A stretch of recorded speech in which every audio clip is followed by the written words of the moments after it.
My name is George W. Bush. I'm seeking full-time employment since I have exceeded the term limits as President of the United States.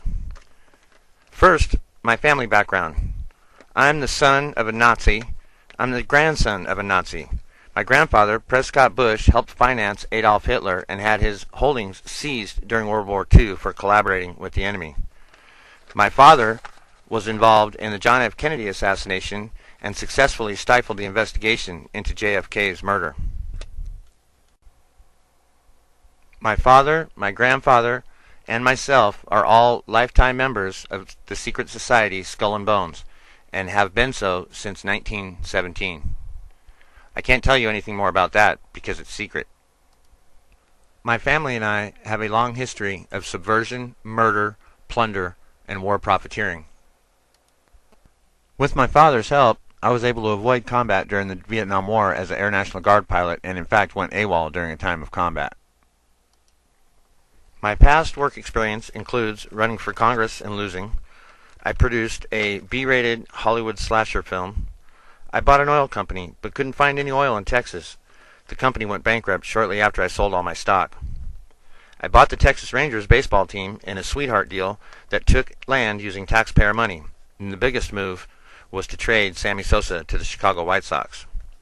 With my father's help, I was elected governor of Texas. I served a second term as president after my father's appointees in the Supreme Court voted me to a second term, despite what the popular vote turned out to be.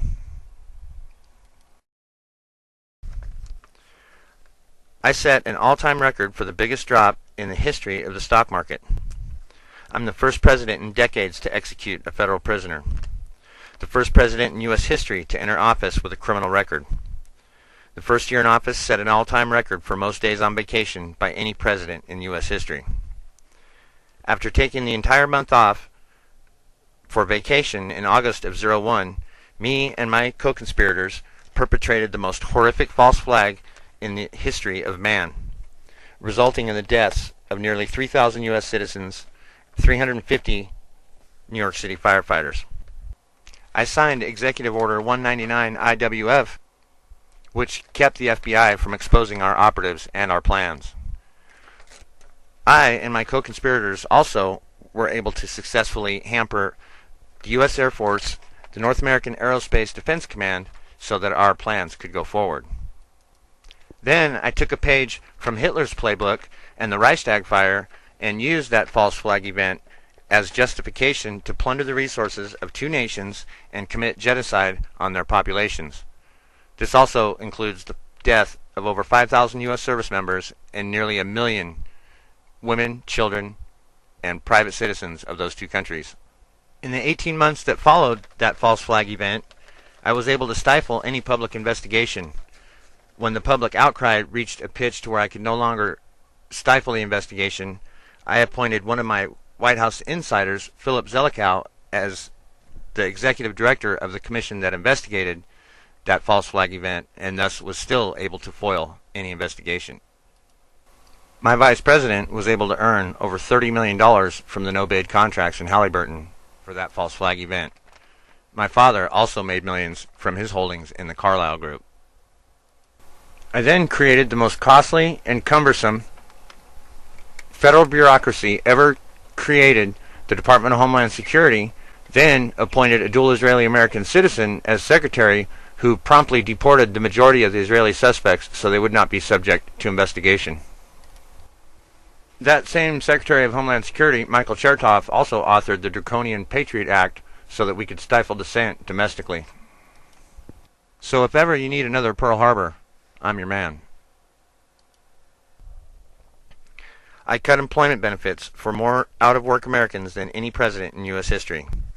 And in my first 2 years in the office, over 2 million Americans lost their jobs.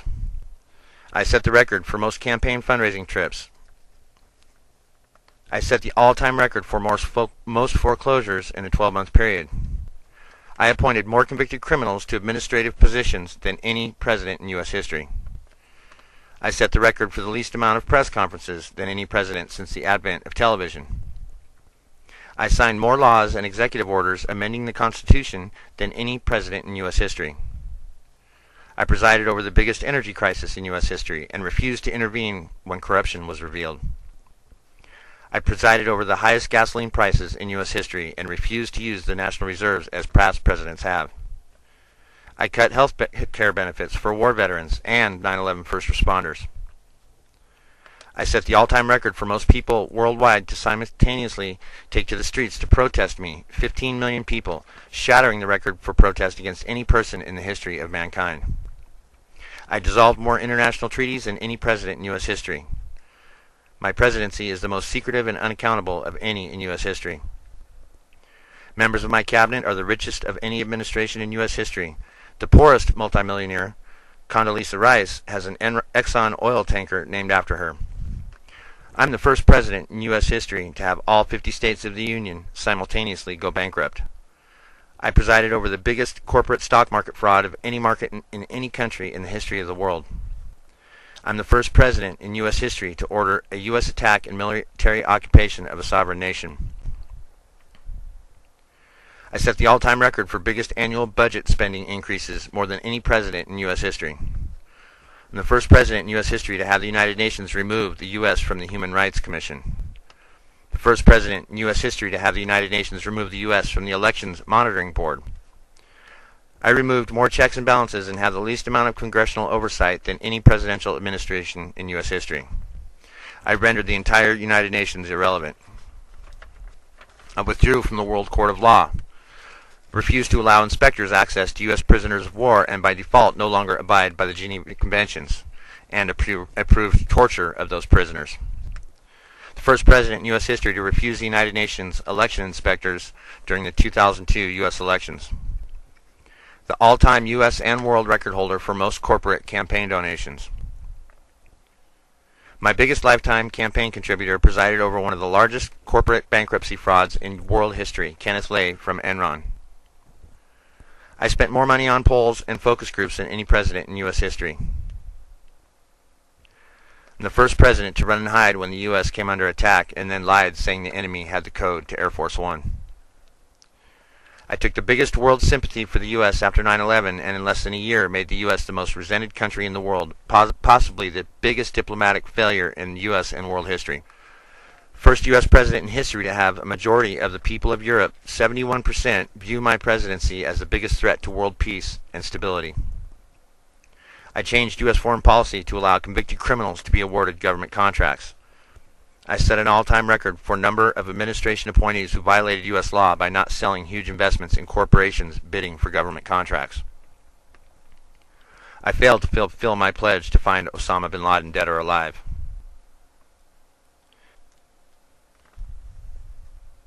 I removed more freedoms and civil liberties for Americans than any other president in U.S. history.